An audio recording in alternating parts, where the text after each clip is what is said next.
about them not wanting to pay enough. How about not paying anything? Uh-oh. How about not paying anything? Because if you guys do not realize this, Natasha Cloud has got no contract. No contract. Training camps have already started across the WNBA, and one of the league's most vocal players is sitting at home without a team. Natasha Cloud, who averaged 10 points and 6 assists last season, remains unsigned.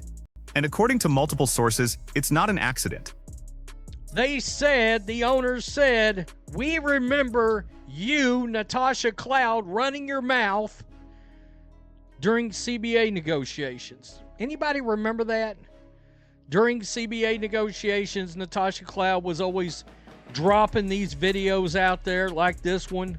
Natasha Cloud, brutally honest, calls out the WNBA. During CBA negotiations earlier this year, Cloud was everywhere. Social media videos criticizing the league's financial structure, interviews calling out ownership. She positioned herself as the voice of underpaid players demanding better compensation. March 2nd, she posted a response video to the WNBA's new CBA proposal, listing her issues with the deal. The owners were watching, and apparently they were taking notes. Liberty said no. It looks like we don't have enough money for Natasha Cloud, which, as you can expect, set Natasha Cloud off into an insane rant. I've given my heart to every team and community I've been a part of, never fully knowing if the impact I hoped for was truly felt. In this moment, though, receiving so much love, support, and advocacy means... Look at that post carefully. I've given my heart to every team and community I've been a part of, never fully knowing if the impact I hoped for was truly felt. That's not the language of a player fielding multiple offers. That's damage control from someone who's realizing the market has spoken. And the message is clear. Your value doesn't outweigh your attitude. The timing tells you everything. The New York Liberty, Cloud's former team, just completed one of the most aggressive roster rebuilds in recent WNBA history. They had roster spots to fill. They had salary cap space to work with. And they chose to pass on bringing back their starting point guard. Liberty Stars taking major pay cut. I know a lot of people have been wondering about salaries involving the Liberty, so I thought I would include this. Top players on the New York Liberty appear to be taking pay cuts in order to fit their salaries under the WNBA cap. In the past 2 days, two-time MVP Breanna Stewart and Jonquel Jones, four-time All-WNBA selection Sabrina Ionescu, and Satou Sabally all agreed to deals with the Liberty. Like nearly every WNBA veteran, all four players were free agents, although Stewart and Ionescu signaled shortly after the new CBA was signed they would stay in Brooklyn. Sabally was with the Mercury last year. This is what the Liberty prioritized instead. Two-time MVP Breanna Stewart signed a 3-year deal worth $1.1 million in 20. Jonquel Jones, a 4-time All-WNBA selection, took the same contract. Here's what makes that significant. Both players were eligible for the Supermax contract worth $1.4 million. They each left $200,000 on the table. That's $400,000 in combined salary savings. Then they brought in Sabrina Ionescu, who also took less than her maximum value. And they signed Satou Sabally to an $815,000 deal, well below the $1.2 million she could have commanded on the open market. Sabally was explicit about her reasoning in the press conference. I could be a superstar, single myself out on a different team, and get 1.2 or 1.4, but what I really wanted to do was win a championship. That's what's missing on my resume. Less. That's $400,000.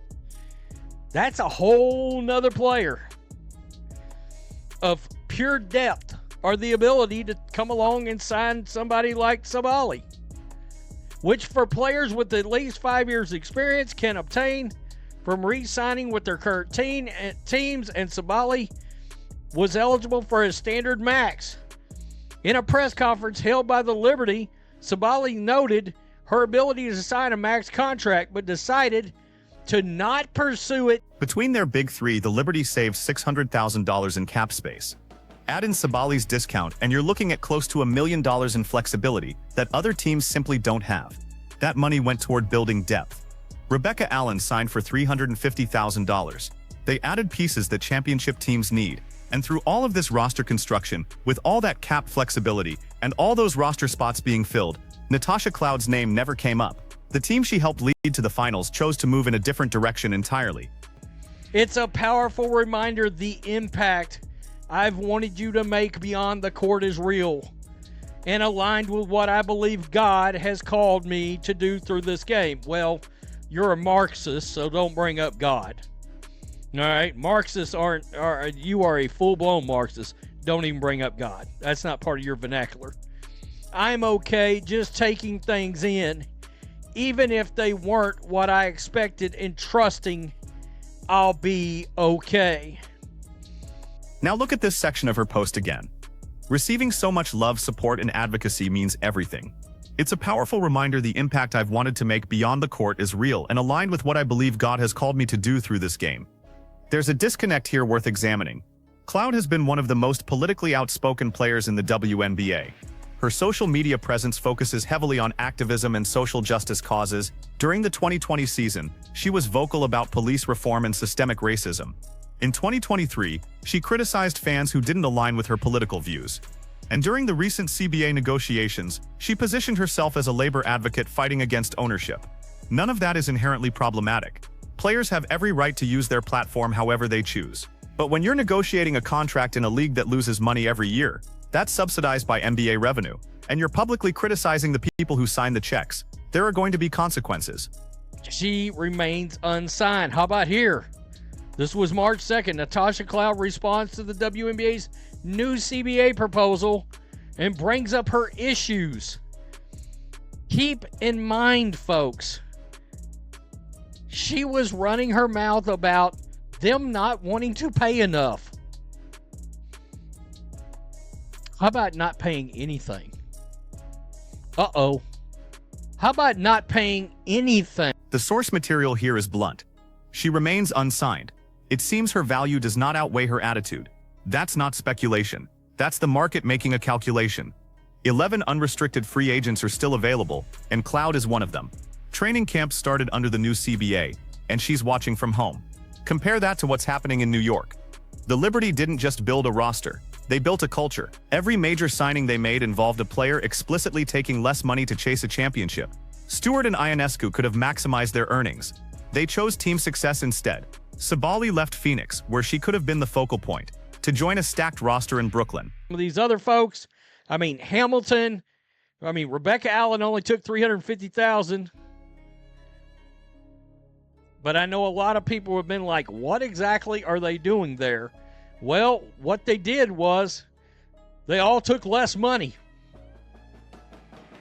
They all literally said, we'll Tom Brady this. We'll Tom Brady this action in order to try to get a championship. The comparison to Tom Brady keeps coming up, and it's apt. Brady took below-market deals for years in New England, allowing the Patriots to build championship rosters around him. He won 6 titles with that approach. The Liberty Stars are betting on the same strategy. They're banking on the idea that one championship ring is worth more than an extra $200,000 in year 1 of a contract. Cloud took the opposite approach. She demanded maximum value during a time when the league was negotiating a new CBA. She criticized ownership publicly. She positioned herself as someone fighting against the system rather than working within it. And now the system is responding. Here's what makes this particularly complicated. Cloud isn't wrong about WNBA salaries being too low. The average WNBA salary is roughly $120,000. The minimum is $64,000. Compare that to the NBA, where the minimum salary for a rookie is over $1 million. The disparity is massive, and it's rooted in revenue generation. The WNBA generated approximately $200 million in revenue in 2023. The NBA generated $10 billion. She has not been re-signed. The New York Liberty, and we'll get to them in a minute, despite being very creative and their superstars not taking all the money they could possibly get. And they have built what looks like, on paper, a juggernaut in New York. But here's where Cloud's argument falls apart. The WNBA has never turned a profit. It's been subsidized by the NBA since its inception in 19... The new CBA actually represents significant gains for players. The salary cap increased, revenue sharing improved, travel conditions got better, charter flights are now standard for the entire season, not just playoffs. These were real wins that Cloud herself benefited from during negotiations. Yet her public posture was consistently adversarial. She framed ownership as the enemy. She suggested the league was being cheap, when the financial reality is that the league doesn't generate enough revenue to support higher salaries without continued NBA subsidies. That's not an opinion, that's accounting. The Liberty's approach demonstrates an alternative path. Instead of demanding maximum individual value, their stars took discounts to build a championship contender. They're betting that winning will increase the league's profile, which will drive revenue, which will eventually lead to higher salaries across the board. It's long-term thinking versus short-term maximization. Cloud chose the latter. She wanted her money now, and she wanted to be celebrated for demanding it. The market responded by offering her nothing. And actually, if you count Jonquel Jones, 1.19 million times 3, technically 3 players, they saved 600,000 between their big 3 and then Sabali signing for, I mean, she would have you seen some of the names that's got max contracts out there?